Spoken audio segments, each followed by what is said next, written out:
எந்த ஒரு ஆர்டரும் பாஸ் பண்ண முடியாது. அப்படியே பாஸ் பண்ணாலும் அது கேன்சல் ஆயிடும். அப்புறம் இந்த கார்டியன் வந்து பாத்தீங்கன்னா நெக்லிஜென்டா இருக்கக்கூடாது. அவங்க கவனக்குறைவுனால ஒரு கேஸ், அதாவது ஒரு ப்ராப்பர்ட்டி சம்பந்தப்பட்ட கேஸ்னா அவங்களோட கவனக்குறைவுனால அந்த ப்ராப்பர்ட்டி கையை விட்டு போற மாதிரி இருந்துச்சுன்னா இதையே காரணமா சொல்லி அந்த கேஸோட மைனர் வந்து இந்த கேஸ ஃபர்ஸ்ட்ல இருந்து நடத்துறதுக்கு அப்ளை பண்ணலாம். இது வந்து ரூல் 3. அடுத்து இப்ப நம்ம பார்க்க போறது பாத்தீங்கன்னா ரூல் 4.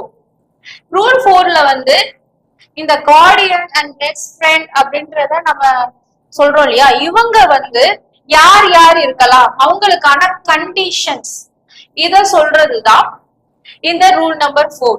ஃபர்ஸ்ட் அவங்க மேஜரா இருக்கணும், 18 வயசுக்கு மேல உள்ளவங்களா இருக்கணும், அன்சோன் மைண்ட் பர்சனா இருக்கக்கூடாது, not to be a opposite person, அதாவது ஆப்போசிட் பார்ட்டியா இருக்கக்கூடாது அப்படின்னு சொல்றாங்க. மீதி எல்லாருமே